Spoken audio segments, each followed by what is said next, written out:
Passo a palavra ao professor Gustavo. Bom, boa noite, gente. Aqui. Primeiro comentar ao Danilo, Eduardo, pelas excelentes palestras, muito interessante. Comentar a Evelyn, o colega Cláudio, agradecer o convite para a Ana Célia, é um prazer estar aqui. Fico muito contente, tendo acompanhado a criação da carreira e todos os avanços que a gente está tendo em termos de administração, né?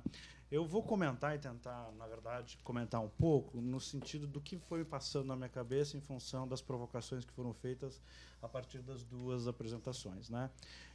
O tema das OS me chama muita atenção porque, se nós formos olhar em perspectiva, né, a gente fala muito de reforma do Estado, né? O Ministério, nos anos 90, era um ministério que tinha a palavra reforma, né? E, de certa forma, o que nós estamos fazendo aqui, no fundo, é um processo de construção do Estado, né? A Evelyn, no início, ela tocou um assunto muito interessante, no tamanho do real tamanho do Estado brasileiro, né? Não vamos entrar aqui nem na questão do pagamento de aposentadorias, que é muito pesado na estrutura fiscal, mas a gente fizer uma continha de bolo aqui rápida e pegar a renda per capita americana, que é em torno de $50 mil, e pegar a carga tributária deles, que é em torno de 25, por aí, vai dar em torno de $12 mil por pessoa. Enquanto que a gente for pegar a mesma conta para o Brasil, com a nossa carga tributária, a nossa renda per capita, que é um pouquinho menor, só um pouquinho menor, vai estar em torno de $3 mil, $4 mil com boa vontade. Ou seja, o governo americano tem um orçamento per capita 3 vezes maior que o nosso. Então, não discutindo Estado maior ou menor, se você pegar o modelo americano, que é muito menor que o alemão então vai para em torno de 18, 19 mil dólares per capita, né? A gente tem um processo aí de construção e ampliação das atividades estatais que é gigantesco, né? Então, o nosso Estado ele vai crescer muito, porque é só abrir a porta, sair daqui, que a gente vai ver que falta muita coisa. Só que a forma como essa estrutura cresce, ela não precisa se replicar da mesma forma, né? Se a gente for olhar a história do Estado, as estruturas não são naturais, elas foram produtos da nossa construção, como sociedade, como evolução. Então, a forma como o Estado pode ser no século XXI, eu gosto de pensar a atividade estatal como aquela atividade em que a sociedade realiza a sua ação coletiva, qualquer que seja a estrutura constituída. E eu acho que dentro do direito brasileiro, da forma como a gente se estrutura como sociedade, e a gente depende do direito, as OS são uma forma, uma resposta para você tentar buscar criar estruturas com mais flexibilidade. E aqui, no caso que o Eduardo apresentou, eu acho que é um caso que chama muita atenção, porque é um dos casos em que a gente tem mais sucesso. Porque, de fato, a área da saúde, embora ela sofra muito com subfinanciamento, é uma das áreas em que, da estrutura federativa, em termos de coordenação, em termos de desenvolvimento de estruturas de Estado, pensando em capacidade de Estado, de administração pública, é das mais avançadas, né? E o Danilo falou bem, olha, tem mercado, tem OS já tem gente que trabalha com isso. Porque eu fico imaginando, por exemplo, vamos criar uma outra área, serviços ambientais, um parque. Será que a gente vai encontrar pessoas e grupos de pessoas que estejam organizados, como você comentou, vem outros estados e a pergunta, será que nos outros estados você já tem gente para fazer isso? Então, o caso da saúde é um caso muito interessante, é um caso que a gente acho que tem que chamar muita atenção, porque, de certa forma, é onde a gente avançou mais com esse tipo de experimentação. Eu, do ponto de vista de desenvolvimento de estruturas de Estado, eu gosto de ser bem pragmatista e experimentalista, no sentido que a gente tem uma direção e vamos experimentando e criando. Eu acho que a experiência que se teve com a saúde até agora é uma experiência muito interessante para se aproveitar para os outros casos. Evidentemente, é necessária a criação de mais capacidade de gestão.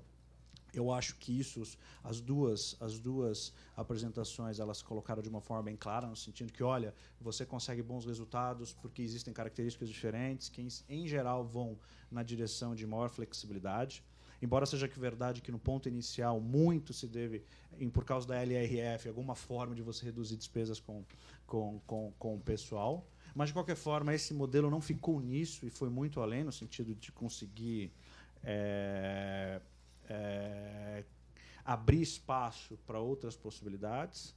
É claro que a gente sempre tem limitações na forma como a gente pode avançar isso, mas eu acho que o saldo final na saúde é bem positivo. É claro que é um desafio o desenvolvimento de capacidade de criar novas formas contratuais e acompanhar a gestão, criar um bom plano de trabalho e continuar um bom contrato de gestão é muito difícil. E não tem como constituir isso sem ir bater a cara na rua, apanhar e continuar construindo. Do outro lado, uma coisa que eu acho que aí que tem muito, a importância é muito grande da carreira, né?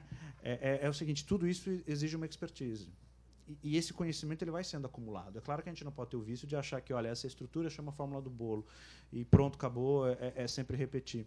Mas a carreira ela é assim, muito interessante. Até, inclusive, hoje eu publiquei um artigo no Valor Econômico sobre intervenção no Rio de Janeiro, né? E uma das coisas que a gente falava no artigo é que a intervenção é o ápice do desmantelamento das estruturas de coordenação federativa. E, no caso, por ser uma intervenção monotemática, ela também é um processo de ruptura dentro do governo do Estado do Rio de Janeiro. Você vai resolver o problema de segurança pública e esquece regularização fundiária e tudo o resto que o Estado faz. E eu acho que esse processo de conexão interna de governo, ou seja, as partes conversarem, não precisa ser feito só no aspecto formal.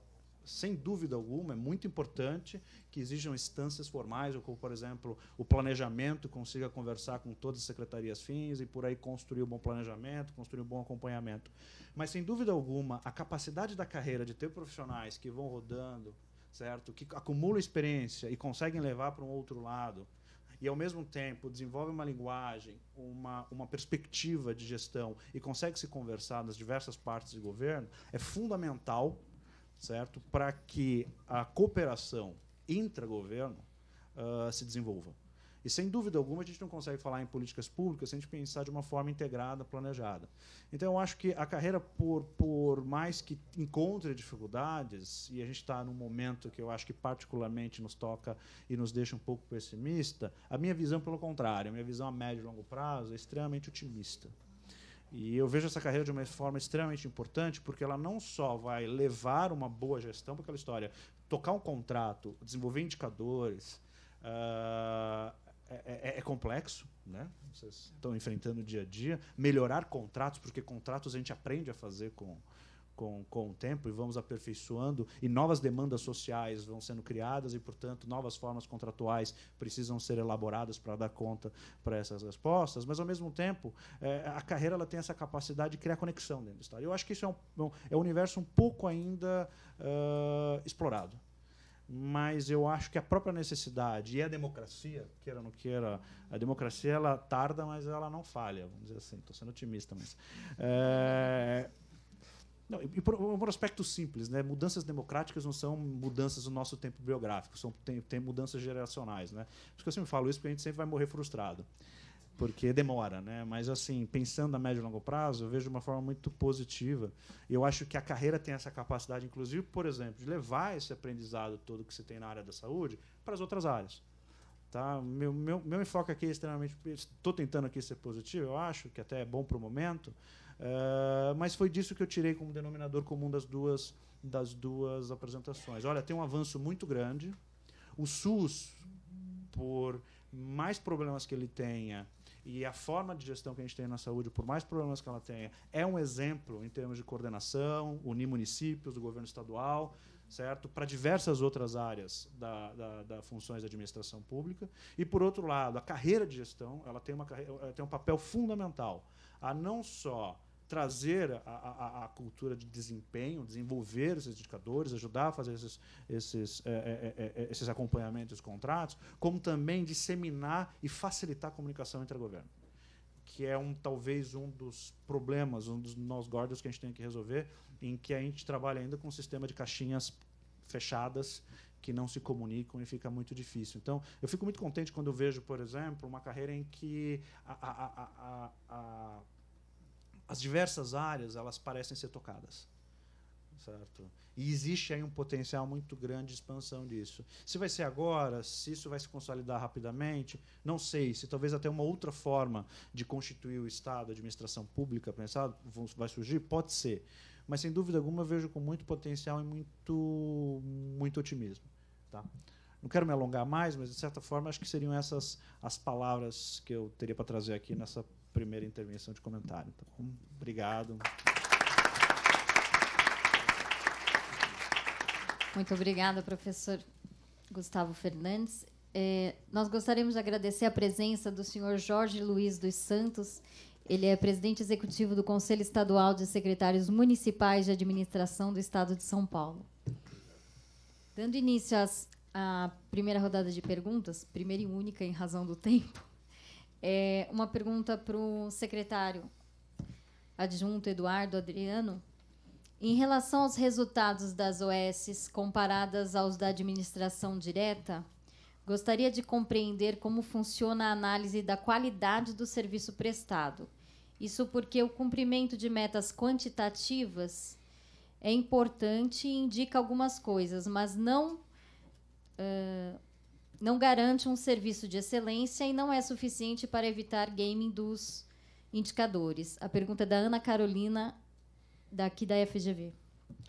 Bom, Ana Carolina, essa é sempre uma questão que nos impõe um grande desafio, né? Hoje, os contratos são contratos de resultados, então você precisa mensurar objetivamente o que se espera desses contratos, e a gente não consegue fugir de uma mensuração sob certo aspecto quantitativa. Então você tem uma quantidade e um rol, um mix case de procedimentos que se esperam serão realizados dentro daquela unidade, e para que isso não se simplifique num simples cumprimento de uma meta quantitativa, nós atrelamos indicadores de qualidade de produção, indicadores de performance de desempenho, indicadores que avaliam todas as comissões de avaliação do hospital, todo o aspecto da experiência do usuário em relação ao atendimento, e uma série de outros indicadores de qualidade que também buscam limitar o espaço de criação de game. Mas ainda assim, isso absolutamente está longe de nos satisfazer, porque hoje o nosso grande desafio é tentar estimular as organizações sociais a executarem o máximo que elas podem dentro de um orçamento pré-definido, sem que isso gere a instabilidade para o gestor de ter que pagar uma conta progressivamente maior. Eu digo isso para vocês porque hoje o contrato ele tem um conjunto de metas e um orçamento fixo. Se ele executa aquelas metas dentro daquele orçamento, ou se ele executa aquelas mesmas metas dentro de um orçamento um pouco menor, se ele consegue economizar um pouco, esta economia que ele faz, ela não necessariamente gera um benefício diretamente para aquela unidade. Esse recurso é acompanhado pela secretaria, ele fica no caixa da unidade, não há solução de continuidade com o gestor, mas eventualmente a secretaria pode lançar mão daquele recurso para encomendar mais serviços, ao invés de favorecer um benefício na forma de melhoria, capacitação ou qualquer outra destinação para esse recurso. Então hoje a gente tem uma clareza de que a OS ela tem uma clara noção da necessidade de cumprir a meta, mas nenhum estímulo real a fazer mais com menos, porque não necessariamente aquele recurso volta para a própria gestão em melhorias da atuação. Muito obrigada. Uma outra pergunta para o secretário. Como agir com eficiência enfrentando um congelamento de 20 anos de investimentos com a demanda crescente na área da saúde? Então, Desculpa, a pergunta é do José Silvio, da ETEC Cepan. Então, hoje, José Silvio, esse é um grande... Nós vivemos hoje uma das maiores crises de financiamento da última década. Hoje nós estamos com uma queda, esse ano não mais, porque esse ano a gente tem uma curva ascendente na arrecadação, então a gente espera um excesso de arrecadação, até porque a expectativa foi bastante conservadora do orçamento 2018, mas no ano passado nós ficamos mais de 8 bilhões abaixo da expectativa de arrecadação. E isso tudo impõe ao governo tomar decisões. As áreas sociais acabaram por ser priorizadas dentro do governo do Estado de São Paulo. O ano passado nós finalizamos com 13,3 de recursos destinados à área da saúde. O piso é 12, não é o teto, muita gente considera como teto, mas é o piso de 12. Então nós acabamos só mantendo e dando algum acréscimo já pulando para 13,4% do orçamento executado em saúde. Então, eu acho que, primeiro, fazer escolhas. Isso é necessário dentro de uma limitação orçamentária. E, segundo, implementar gestão. A gente sempre diz que na saúde o discurso fácil é o discurso de que falta dinheiro, né? É inegável que os recursos são finitos, mas também ele por si não resolve o problema, porque em saúde a gente fala que oferta gera demanda. Quanto mais você ofertar, mais demanda você tem. Então, eu acho que a questão da melhoria do gasto, e aí entra muito a nossa parceria com os especialistas em políticas públicas. Nós temos na Secretaria o privilégio de ter colegas de vocês.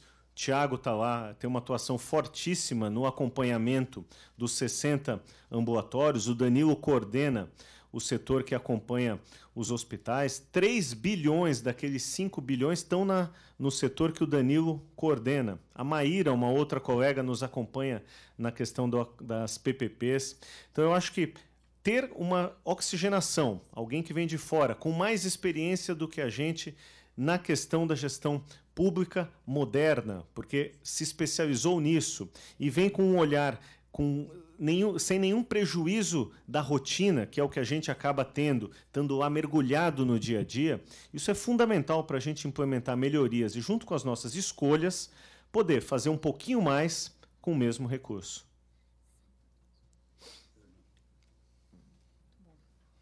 Obrigada. A pergunta da Rosana, do CEPAM, e para o doutor Eduardo também. Como avaliar a estrutura e administração de uma OS como produção, se os fatores que se trabalham são fatores humanos e de saúde, e não o cumprimento de metas? Desculpa. Entendi muito bem.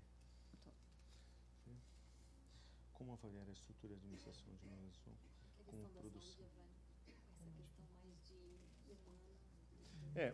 Hoje você tem a assistência à saúde, ela é muito avaliada pela experiência do usuário que passou por aquele serviço, e isso é algo muito pouco mensurável, tangível para nós no momento de você colocar dentro de um contrato de gestão. Então, hoje eu diria que o grande desafio nosso é tentar compatibilizar o cumprimento de metas objetivas com a qualidade e a experiência do usuário. A gente tem hoje uma noção dessa performance das organizações sociais que tem um potencial muito grande, principalmente pelas suas ferramentas mais flexíveis do que a administração direta, mas o nosso trabalho diário, neste momento, é tentar modernizar ainda mais o contrato de gestão e tentar pegar esses aspectos menos tangíveis da produção quantitativa ou dos indicadores clássicos de qualidade em assistência para tentar fazer um contrato um pouco mais abrangente até do que nós temos hoje. Perfeito. A última pergunta é da Maria Elisa, da Secretaria de Planejamento e Gestão. Para o Danilo e para o doutor Eduardo, gostaria que vocês desenvolvessem o tema da necessidade de um acompanhamento central, governamental, da gestão das OS, que foi citado pelos dois. Bom, na verdade, quando isso foi proposto em 2014, 2013, a ideia era ter uma área central um pouco que pudesse, isso que o professor Gustavo falou, fazer articulação de boas práticas entre as áreas, quer dizer, aquilo que funciona, seja na área da saúde, da cultura ou outras áreas em que tivesse o modelo, apropriar nas áreas em que não houvesse e dar algumas diretrizes regulatórias macro no que coubesse. Então, mudanças de legislação, alinhar as práticas legais para as duas áreas. E, no que fosse possível também, produzir dados, estudos estatísticos e ajudar as áreas que estivessem começando a desenvolver o modelo, porque naquele momento havia uma discussão da mudança da lei, de que novas áreas iam entrar. E havia uma preocupação, bom, se novas áreas vão adotar esse modelo, um pouco isso que o professor Gustavo falou também, como está estruturado as áreas meio que vão fazer análise desses contratos nessas áreas? Foi criado o modelo, mas colocar no papel não quer dizer nada. Quer dizer, como é que seria isso? Então, era uma ideia de ter uma visão do Estado de São Paulo, à época, sobre o tema. Exatamente. Então, foi um pouco isso à época. Isso foi feito essa área foi criada na Secretaria de Governo, mas confesso hoje que não sei, não há hoje especialistas em políticas públicas lá e nós não temos conhecimento de como tem sido desenvolvido. Eu sei que eles fizeram algumas alinhamentos em relação aos sites, da transparência, né? Fizeram uma questão temática do modelo e algumas modificações na regulamentação via decreto, mas não sei se houve outros nessa linha mais do que eu estou comentando, se teve avanços nesse sentido. Eu estou participando desse evento representando também o Conselho Regional de Administração de São Paulo. E aqui foi falado muito sobre a questão do espaço que tem que ser ocupado por essa especialidade. E eu queria deixar registrado para vocês que o Conselho Regional de Administração de São Paulo está fazendo um trabalho junto ao governo do Estado e aos governos municipais, no sentido de que quando se façam esses concursos públicos, que não fique aberto quando há uma necessidade de uma administração, que fique aberto para poder qualquer um de curso superior entrar naquela posição. Tem que ser especializado em área de administração pública. E essa faculdade foi pioneira em administração pública e temos esse tipo de especialidade também. Então, isso o CRA está fazendo. E segundo, eu queria só colocar para o professor Eduardo, dentro de todo esse processo, nós estamos num processo muito recente de terciarização, de privatização, com muita gente contra, politicamente falando. Mas tem uma coisa que eu sou cardíaco. 10 anos atrás, eu tive que chegar lá no Dante Pazanese. Por favor, finalize que o tempo. Só um minutinho. Com a Argentininha. E nos últimos 3 anos, desapareceram os remédios. E eu fico vendo 1.000 pessoas de nível muito baixo social, e não tem condição. Como é que vai fazer com os remédios desse pessoal que entra no Dante e que parou de ter? Tem alguma solução para isso? Vai ter? Só para retomar a questão, e aí eu finalizo com essa resposta da Maria Elisa, eu queria deixar aqui registrado que hoje a nossa convicção é que, na mesma proporção das virtudes que o modelo em parceria com as organizações sociais tem, ele apresenta de riscos às partes, principalmente ao poder concedente, ao governo. Hoje, ele é um mecanismo que possibilita ao gestor fazer ações muito rápidas de implementação de serviços, mudança de perfis assistenciais, contrata gente, demite gente, contrata prestador, demite prestador. Isso tudo é muito rápido, o que certamente, se bem utilizado, tem um potencial benéfico para a sociedade imensurável. No entanto, se mal utilizado, quer seja por incompetência ou má-fé do poder concedente ou da organização social, ele é absolutamente nefasto e muito rapidamente ele deteriora. Hoje nós conseguimos observar exemplos, e não tão distantes de nós, cidades do interior de São Paulo, próximas de São Paulo, estados próximos ao nosso, em que esse modelo de gestão em parceria com organizações sociais está absolutamente imaculado. E aí a gente fica se perguntando qual é a vantagem que se tem de entrar nesse negócio. Eu sempre respondi isso há alguns anos atrás com muita convicção, porque nós tínhamos um hall de candidatos parceiros que era absolutamente consolidado e que se tinha muita clareza do que queriam dentro dessa parceria. Hoje eu, infelizmente, já não tenho mais condições de dizer isso, porque existe um borbulhar de entidades tentando se qualificar como organização social. Não sei na cultura, mas na saúde isto vem fervilhando. Entidades sem a menor consistência, sem o menor histórico nesta relação, que se porventura venham a firmar um contrato com o poder público, daqui que o poder público venha a perceber que a coisa vai degringolar, passaram-se alguns meses e a desgraça está absolutamente feita. Então eu queria deixar aqui a mensagem que eu sempre deixo para quem vem de outros municípios ou de outros estados conversar conosco, que esse modelo é como uma arma. Ele pode salvar uma vida, mas também pode matar. E tudo é muito rápido. Não tem tempo de pensar, a coisa já aconteceu. Então esse é um cuidado que nós temos. Em relação ao suprimento de insumos, especialmente em medicamentos, hoje a gente vive um relativo desabastecimento, principalmente em itens provenientes do governo federal. Difícil para o usuário ter a noção de onde vem o recurso, de onde vem o insumo, assim como quem é o gestor da unidade que ele está indo. E hoje a gente vem num enfrentamento bastante importante com o governo federal, que vem saindo do financiamento progressivamente do SUS, sobrecarregando o Estado, mas não principalmente o Estado, principalmente os municípios, que hoje de 12%, de 15%, já estão a 30% de investimento dos seus recursos em saúde. Então, esse é um grande desafio que a gente busca minimizar diariamente. Muito obrigado a todos.